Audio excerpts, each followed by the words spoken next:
पहले ही बता दिया था कि मार्केट का एक मिटिगेशन पेंडिंग पड़ा हुआ है।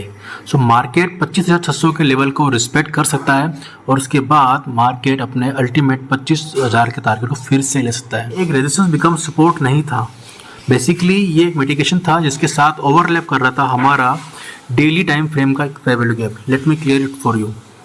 यहाँ दोस्तों एक डेली टाइम फ्रेम का फेयर वैल्यू गैप था जो कि ओवरलैप कर रहा था एक अच्छे स्विंग पॉइंट के साथ।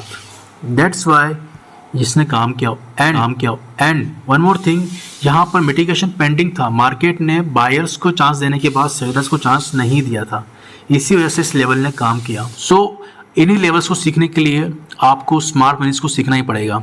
ओके, सो कल का मार्केट कैसे प्ले कर सकता है, आइए उन लेवल्स के बाद देख लेते हैं। दोस्तों मंथली टाइम फ्रेम पर मार्केट बहुत बुलिश है और अपने ऑल टाइम हाई की ओर बढ़ रहा है। दोस्तों मंथली टाइम फ्रेम पे मार्केट काफ़ी बुलिश है और अपने ऑल टाइम हाई की ओर बढ़ रहा है, which is very clear because मैंने बताया था कि मार्केट 6 मंथ के फेयर वैल्यू गैप में है और अल्टीमेटली मार्केट के टारगेट्स आने ही हैं। Okay, it may take time because 6 month का एफईजी है, साथ ही साथ यहाँ पे 3 मंथ का फेयर वैल्यू गैप भी है जो क्लियरली बता रहा है कि मार्केट अपने ऑल टाइम हाई की ओर जाने वाला है। ओके, ये बिल्कुल होगा। ओके, हमें बस ये देखना है कि हमें लोअर टाइम फ्रेम पे इसको कैसे प्ले करना है। ओके, लोअर टाइम फ्रेम पे गाइस देख लेते हैं कि मार्केट अपने ऑल टाइम हाई के टारगेट को कैसे लेने वाला है।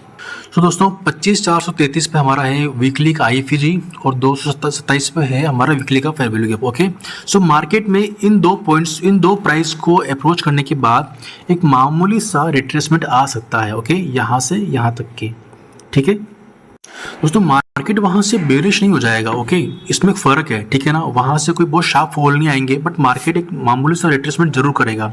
अगेन उसके बाद हमें चाहिए कि अगर मार्केट फॉल करता है तो मार्केट रिट्रेस कहाँ तक कर सकता है। सो मार्केट का इमीडिएट एक अच्छा सपोर्ट है हमारे पास 25,850 का, ठीक है, 24,850 का। ओके, सो 24,850 पर मार्केट आने के बाद एक रिट्रेसमेंट आएगा, ठीक है, वहाँ से अगेन सपोर्ट की तरह प्ले करेगा 24,850। लोअर टाइम फ्रेम में दोस्तों देखते हैं कि अगर हमें हायर प्लेस को करना है तो ओके, अब मार्केट में देखते हैं इस प्राइस 24,850 के आसपास हमारा एक वीकली टाइम फ्रेम का 125 मिनट का एफईजी है। ओके, मार्केट इस एफईजी में अगर आता है, जिसके चांसेस बहुत कम है बिकॉज एक ब्रेक अवे गैप पे it's not a common FEG, so market इस एफईजी में शायद ही आएगा, लेकिन अगर आपको मिलता है तो आपको इस एफईजी को प्ले करना चाहिए। ठीक है दोस्तों, कल के लिए इंपॉर्टेंट होने वाला है ये 75 मिनट का फेयर वैल्यू गैप। ओके, अगर मार्केट आपको इसके अंदर मिलता है, ठीक है, तो आप इसको प्ले करेंगे, फाइन, क्योंकि इसके साथ में एक सपोर्ट भी है हमारे पास मिटिगेशन का, ठीक है, 24,975 का ये जो एरिया है, और साथ ही साथ में इस 75 मिनट एफईजी के बॉक्स को भी आपको प्ले करना है। ठीक है, लोअर टाइम फ्रेम पर अगर आप देखोगे 50 मिनट पे, तो ये बहुत ही इंपॉर्टेंट लेवल है बिकॉज लास्ट टाइम भी ऐसा ही हुआ था मार्केट में। मार्केट ने लास्ट मिटिगेशन से ही सपोर्ट लेके मार्केट को अच्छी रैली दी थी। Let me show you. Okay, अगर आपको ये विजिबल है तो आप देख पाएंगे मार्केट ने इस एरिया को, फाइन, इस एरिया को स्विंग को निकाला और निकालने के बाद मार्केट ने इस पर कभी रिटेस्ट किया ही नहीं। फाइनली रिटेस्ट किया, थोड़ा सा ट्रैप किया, लोअर स्विंग्स की लिक्विडिटी को कलेक्ट किया, देन पूरे हाई के टारगेट दिए। ठीक है, अगेन मार्केट में ऐसा ही हो सकता है। ठीक है, market place the same setups again and again. Okay, so अभी लर्निंग का टाइम है। मार्केट के अभी हायर टारगेट है हमारे पास में, ठीक है, हम लोग वीकली लेवल्स को टारगेट कर रहे हैं इसमें। ओके, सो एक बार मैं आपके लिए प्राइस मार्क कर देता हूँ। हम लोग 25,237 तक तो मार्केट में क्लियरली बुलिश है। मार्केट में ये लेवल आने ही आने। ओके, एंड अगेन 25,430 के लेवल्स, ठीक है, इन दो लेवल्स को मार्केट इजीली अप्रोच करेगा दोस्तों। इसके बाद मार्केट में ये लोग थोड़ा सा रिट्रेसमेंट बनाएंगे। अब ये लोग शार्प फॉल लेके नहीं आने वाले हैं दोस्तों। तब तक क्या होगा ना, हम लोग अपनी कोई कैंडल प्रिपेयर कर चुके होंगे 75 मिनट पे, 125 मिनट पे, फिर हमें कोई एफईजी मिलेगा, उस जगह से हम फिर से बुलिश हो जाएंगे अपने ऑल टाइम हाइस के लिए।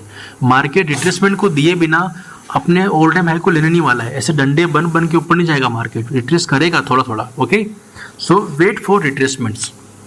सो जस्ट लाइक दैट। अभी लास्ट वाले सेटअप को देखो आप, मार्केट ने इस स्विंग को निकाला, ठीक है, अब इस स्विंग को निकालने से पहले मार्केट ने क्या किया, एक डेली टाइम फ्रेम का फेयर वैल्यू गैप क्रिएट किया आपके साथ, सॉरी ये वाला, और ये मैंने अपने व्यूवर्स के साथ शेयर कर दिया था पहले ही कि आपको इस फेयर वैल्यू गैप में बुलिश रहना है, ठीक है।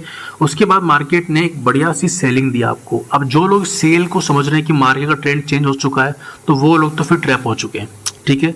एसएमसी स्पेस पे काम नहीं करता। मार्केट में स्मार्ट मनी के साथ अगर आपको ट्रेड करना है ना, तो आपको इस तरीके के एरियाज को पकड़ना पड़ेगा जहां से बायस क्लियर है। इस एरिया से हम जानते थे कि मार्केट में हमें इस हाई तक के टारगेट लेने। अब हमारा काम इतना था कि हम लोअर टाइम फ्रेम पे जाएं और कुछ सेटअप्स को एक्टिवेट होते हुए देखें और उनमें एंट्री प्ले करें। अदरवाइज अगर हम बुलिश एंट्री नहीं मिल रही है तो हम लेने होने वाले हैं। ये सेल आया, हमने ऐसा कुछ भी नहीं किया कि हमें सेल करना है, पैनिक हुआ ही नहीं। हमने यहाँ तक के टारगेट लिए फुल्ली बुलिश होकर, बिकॉज हमें पता था कि यहाँ से यहाँ तक हमें बुलिश टारगेट मिलेंगे। सिंपल।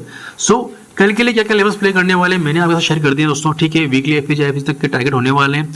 लोअर टाइम फ्रेम पे आपको 75 मिनट फेयर वैल्यू गैप और 125 मिनट फेयर वैल्यू गैप को पकड़ के बुलिश ट्रेड लेने हैं, ओके।